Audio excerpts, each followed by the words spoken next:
मुलांसाठी प्रभावी 101 सवयी भाग 2 6 ते 10 सवयी। सवय क्रमांक 6 रोज शुभ करोती म्हणण्याची सवय। आपल्या संस्कृतीमध्ये पूर्वापार चालत आलेली संस्कृती म्हणजे संध्याकाळ झाली की देवासमोर दिवा लावायचा आणि सर्वांनी देवासमोर बसून प्रार्थना म्हणायची किंवा शुभ करोती म्हणायची।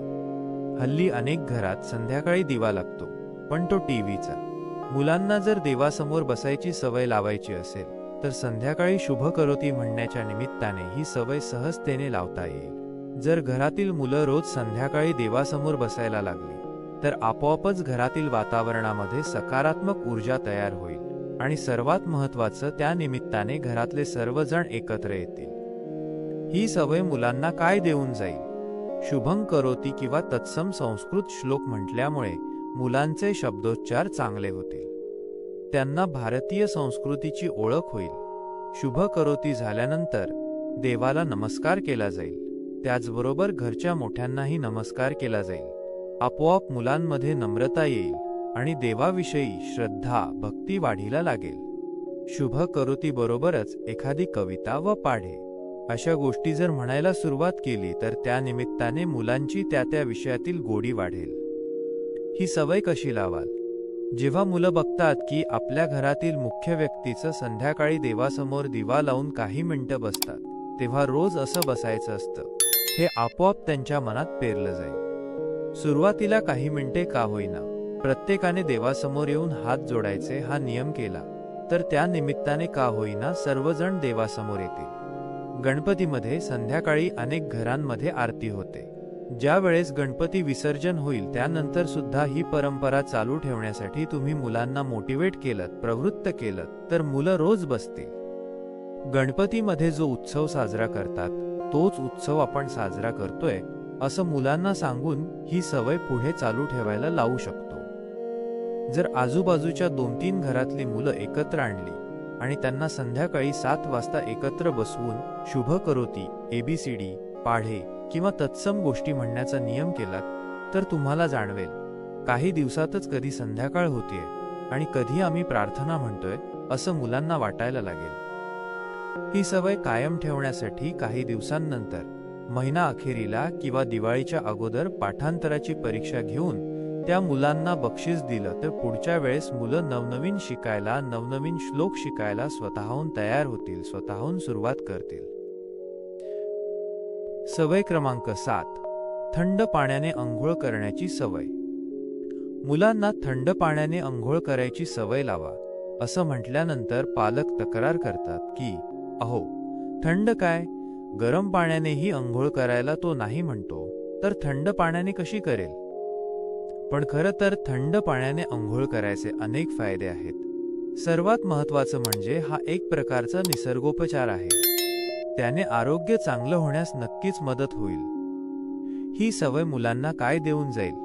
सर्वप्रथम मुलांना या सवयीमुळे आत्मविश्वास मिळेल, कारण सर्वच जण थंड पाण्याने अंघोळ करत नाहीत। 100त 2-3च फक्त थंड पाण्याने अंघोळ करतात आणि त्या 2-3घात मी येतो हा विचार मुलांना सुखावून जाईल, त्यांचा स्वाभिमान वाढवून जाईल।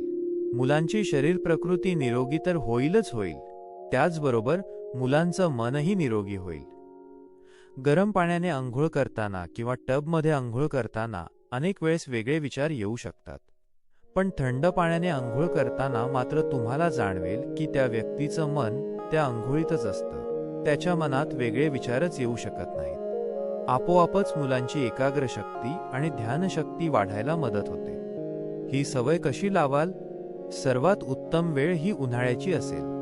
उन्हाळ्यात मुलं थंड पाण्याने अंघोळ करायला सहजतेने तयार होतात, त्यावेळेस घरच्या सगळ्यांनीच थंड पाण्याने अंघोळ करायची हा नियम बनवला जाऊ शकतो। दुसरी पद्धत म्हणजे सुरुवातीला गरम पाणी घेत गरम पाण्याची मात्रा कमी करत जाणं आणि एक वेळ अशी येते की थंड पाणी शरीराला आवडायला लागतं। तिसरी पद्धत, मुलांना जेव्हा तुम्ही स्विमिंगला पाठवता तेव्हा आपोआप मुलांना थंड पाण्याने अंघोळ करायची सवय लागते, कारण स्विमिंग टँकमध्ये जाण्याच्या अगोदर आणि स्विमिंग केल्यानंतर त्यांना थंड पाण्याने अंघोळ करूनच बाहेर यावं लागतं। जरी मुलांनी गरम पाण्याने अंघोळ केली तरी सुद्धा दुपारी किंवा संध्याकाळी थंड पाण्याने अंघोळ करण्याकरता मोटिवेट करा.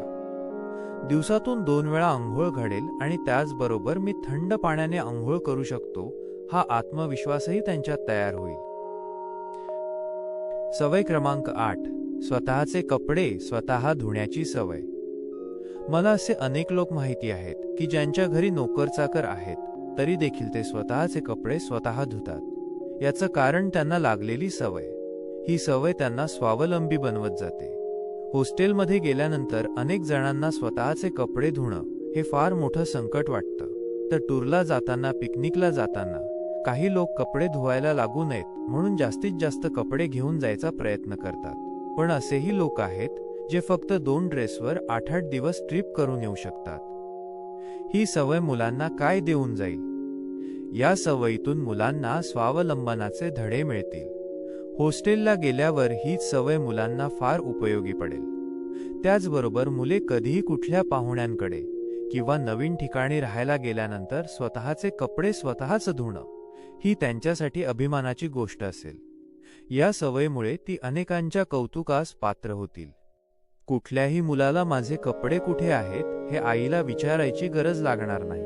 कारण स्वतःच कपडे धुतल्यामुळे, वाळत घातल्यामुळे ते कुठे असतील हे त्याला शोधावं लागणार नाही. ही सवय कशी लावाल? सुरुवातीला आठवड्यातून सुट्टीच्या दिवशी सगळ्यांनी स्वतःचे कपडे, कमीत कमी आतले कपडे धुवायचे असा नियम घरात केला तर आपोआपच सर्वजण आपले कपडे धुवायला लागतील. आपल्याकडे कपडे धुवायला कोणी बाई असेल तर तिला आठवड्यातून एकदा कपडे धुवायला सुट्टी दिली तरी देखील ही सवय मुलांनाच काय, घरच्या सगळ्यांना लागेल. सुरुवातीला मुलांना त्यांचा स्वतःचा रुमाल जरी धुवायला लावलात तरी ती मुलं आनंदाने स्वतःचा रुमाल धुतील आणि माझा रुमाल स्वच्छ करायचाय या हेतूने मुलांना अशा प्रकारच्या कामामध्ये रस तयार होईल. त्यानंतर मग एखादी सॉक्सची जोडी, आतले कपडे असं रोज त्यांना धुवायची प्रेरणा जर दिलीत तर तुम्हाला जाणवेल मुलं आनंदाने अशी काम करतील आणि ती शैली त्यांच्या जीवनाचा भाग बनून जाईल. स्वतःचे कपडे स्वतः धुणे ही सवय तुमच्या मुलांना आहे किंवा स्वतःचे इनर्स धुवायची सवय तुमच्या मुलांना आहे हे जेव्हा तुम्ही तुमच्या नातेवाईकांना किंवा मित्रांना सांगाल तेव्हा तुमची मुलं नक्कीच त्यांच्या कौतुकास पात्र ठरतील आणि त्यांनी केलेल्या कौतुकामुळे मुलांची स्वप्रतिमा नक्कीच उजळून निघेल. सवय क्रमांक 9. मैदानावर खेळ खेळण्याची सवय. प्रत्येक मुलाला मैदानावर खेळण्याची सवय ही असलीच पाहिजे. मैदानी खेळ हे खरं तर फक्त शारीरिक नाही तर मानसिक आरोग्यासाठी सुद्धा अत्यंत उपयोगी सिद्ध होतात. याने शरीर तर घडतेच घडते, त्याचबरोबर मनामध्ये मोकळेपणा येतो, स्वभावात मोकळेपणा येतो. ही सवय मुलांना काय देऊन जाईल? ही सवय मुलांचे शारीरिक आरोग्य चांगले घडवेल. या निमित्ताने मुलांचा आपोआप व्यायाम होईल. मैदानी खेळ खेळताना खेळण्यासाठी अनेक जण लागतात. त्यामुळे त्यांच्या वयाच्या बरोबरच्या मुलांशी त्यांची ओळख होईल, मैत्री होईल.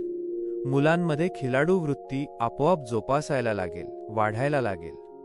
या निमित्ताने मुले टीव्ही, कॉम्प्युटर, फोन समोरून उठतील आणि काही काळापुरतं का होईना नक्की खेळाच्या दुनियेत रमतील. मैदानावर जर वेगवेगळे खेळ खेळले तर मुलांची खेळाशी तर ओळख होईलच होईल, पण मैदानी खेळात असलेला आरडाओरडा, दंगा यामुळे मुलं जास्त मोकळी होतील, मोकळ्या स्वभावाची होतील.